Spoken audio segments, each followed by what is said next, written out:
big clap for the partner. Milestones. If you want to access those specific stuff, you go to the folder, you will access those slides. This morning, that one I've seen. We are going to end.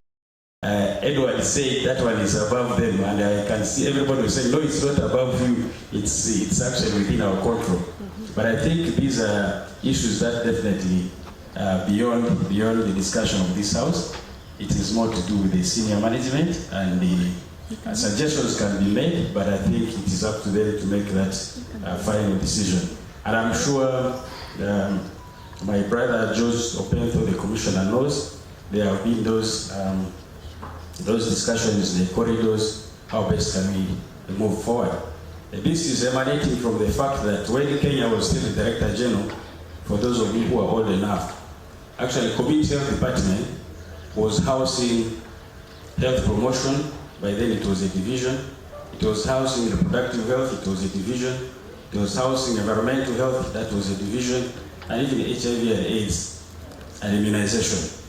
But unfortunately, when they did restructuring, these ones have all grown to their own departments, and they have left community health. So that the issue is everybody went with what they were doing. Environmental health went with sanitation, which was under community health. So it's a bit a complex thing. It's not just easily talked when we're in such a meeting. So I would beg that this can be discussed.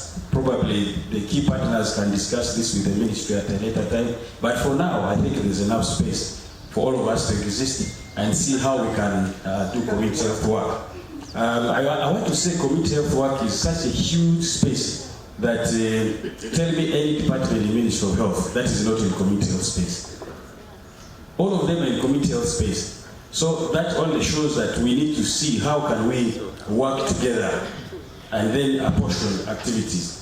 For me, my issue I wanted to raise, now that I have the mic, is the issue of commitment. We were here when we were doing the National Community Health Strategy with a lot of support from partners. We had the first Kalangala resolution. We have had several meetings that have been part 2, and there has always been the goodwill that we need to support community health workers by way of funding. Even there were suggestions made about the amount of money.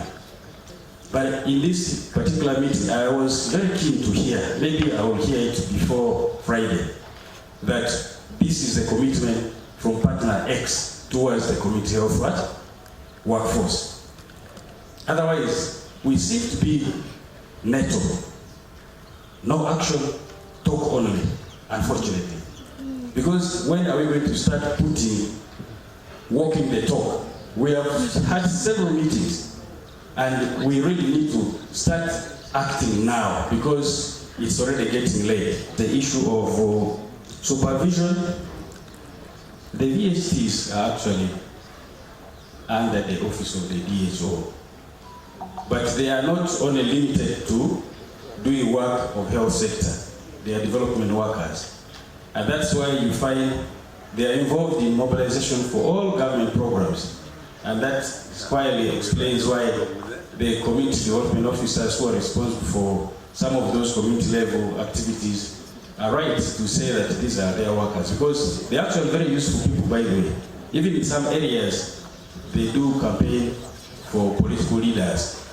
And that's why they have a lot of support from political leaders, and that's the beauty for all of us. So I think the point is very clear, my brother. They are actually under office of the DHO. They are being supervised. There are structures for their supervision.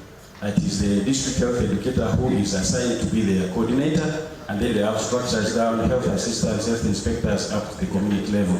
The issue of literacy, I think that we are trying to see how we can address. We are trying to come up with new guidelines, and this is specifically going to address issues of literacy, because you can see we are giving them more and more responsibilities, especially issues of ECHIS, which is very, very important. Why? Because if we can't have reports, that are feeding into our systems of what is being done, then it's just resources wasted. I'm glad we've worked very closely with the department to see how we can actually improve reporting. We have already agreed on some of the parameters to report, so that in the assessment, we just don't say, where is the contribution of the community health department? Where is the contribution of health promotion? Because these are supposed to feed into the overall system.